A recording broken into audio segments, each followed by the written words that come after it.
समाजखौ मोजां मोननानै समाजनि खामानि मावनानै मोजां मोनो।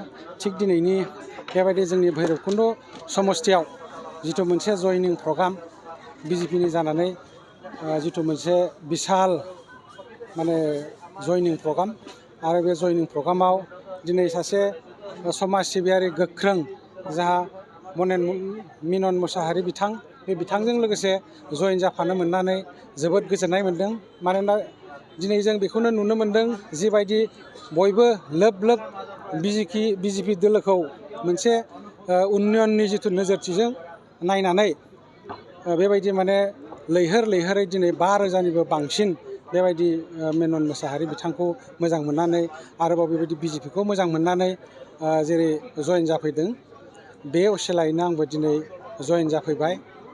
बेवहाय माने आङो जयेन जानाय साफ्रोमखौबो जोंनि भैरबकुन्द हालामनि आंबो भैरबकुन्दनि जानानै साफ्रोमबो फैनाय साफ्रोमखौबो आंनि गोसो गोरबोजों साबायखर बावबाय। बेजों लोगोसे साफ्रोमखौबो गोसो गोरबोजों आंबो साबायखर बावनायजों लोगोसे आङो बिथां मिनन मोसाहारिया बे हालामाव मोजाङै मावलांगोन थामहिनबा उन्नतिनि गासै लामा लांगोना बेफोरखौ गासैखौबो मावलांगोन बेफोरखौ जोङो मिजिंथिबाय आसा खालामबाय। आं बे समाव बारा गोबाव बुंलिया आं एसेनोसै। आंनि मुङा खौरांसा दैमारि, आंहा न'आ नावहेरा कुकुरफुखाव। आं इउपिपिएलनि फाउन्डार भाइस प्रेसिडेन्टमोन सेन्ट्रेल इउथनि। आं माने इउपिपिएलनि आदर्श नितिखौ मोजां मोनासै, बिनि थाखाय आं दिनै बिजेपियाव मेनन मोसाहारि बिथांजों समाजनि मोजां खामानि मावनो होननानै ओंखारबोनाय जादों। बिजेपियाव जयेन जानानै जोङो माने रायजो राजानि मोजां खामानि मावनो सानदों। नाथाय इउपिपिएलनि नेताफोरा टाउन सहराव थानानै जोंनि रायजो राजानि गामि ओनसोलनि रायजो राजानि जेबो बिसोरो गांनाय उखैनाय बुजियाखै। आं सानदोंमोन बिटिआर सक्तिजों लोगोसे इउपिपिएलनि सरकारा गामि ओनसोलाव बर' रायजोफोरनि गोबां मोजां खामानि मावगोन बा बर'निल' नङा नट अनलि बर' गासै रायजो राजानि सेथियावनो माने जोंनि थांना थानायनि राहाया जाबाय आबाद। दिनैनि दिनाव बोथोरजों जोङो आबादखौ मावनो हाला। जोंनि गेजेराव माने सलार सिस्टेम खालामनानै गोबां हाफोरा माने ओरैनो थादों, गायनो हायाखै।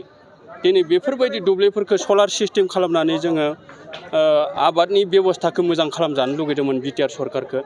आरो 2 नम्बराव जोङो माने लामा सामाफोरा जोंहा कालभार गैया, लामा गैया, दालां गैया, बेफोरखौ जोङो मोजाङै मावजानो लुगैदोंमोन। नाथाय बिथांमोना टाउन सहराव थानानै गामि ओनसोलनि रायजो राजानि अभाब अभिजगखौ मिथियाखै। जोङो बार खावलायबाय लामा सामानि थाखाय इउपिपिएल सरकारखौ, नाथाय दिनैसिम मोनसे लामाबो मोजां मावनाय आं नुवाखै। आচ্ছা बिजेपि दोलोआ मावगोन होनना नोंथाङा सानो? बिजेपि दोलोआ दिनै मेनन मोसाहारि बिथाङा जे सासे जाफुंसार समाजकर्मि, दा बिथाङा माने खोथा होदों जों माने इउपिपिएल मावनो हायैखौ आङो मावफुंगोन। आंहा माने जथेस्थ' आंनि पार्सनेला माने जथेस्थ' जाखाबाय। बिथाङा दिनै माने रायजोनि डेभेलपनि थाखायल'सो फैदों। बिथाङाबो सक्ति होदों दिनै जोंनि सिगाङाव माने एसुरेन्स होदों आं रायजोनिल'सो मावगोन। धोरोमसालि फोसाबनाय, गिर्जा न' फोसाबनाय, थानसालि फोसाबनाय, मन्दिर फोसाबनाय गासै बिथिङावनो बिथाङा खामानि मावगोन। आरो लामा सामा आरो बबेबा माने जौगायै स्कुल बिल्डिंफोर गासै बिथिङावनो माने बिथाङा माने मोजाङै खामानि मावगोन होननानै बिथाङा जोंनिसिम आसा होदों। बेनिखायनो दिनै बिथां जाफुंसार सासे फालांगिरि मानसिखाय जोंबो बिथांनि खोथाखौ बिसास खालामनानै दिनै बिजेपियाव जगदान जादों।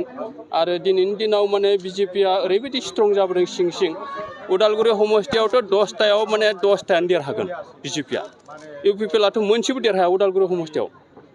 बाक्सा चिरांनि खोथाखौ आं बुंनो थाङा, मथथे उदालगुरियाव आं दिनैनि दिनाव माने सिउरिटि होनानै बुंदों उदालगुरि डिस्ट्रिक्टआव माने 10थायाव 10थाबो बिजेपि देरहागोन।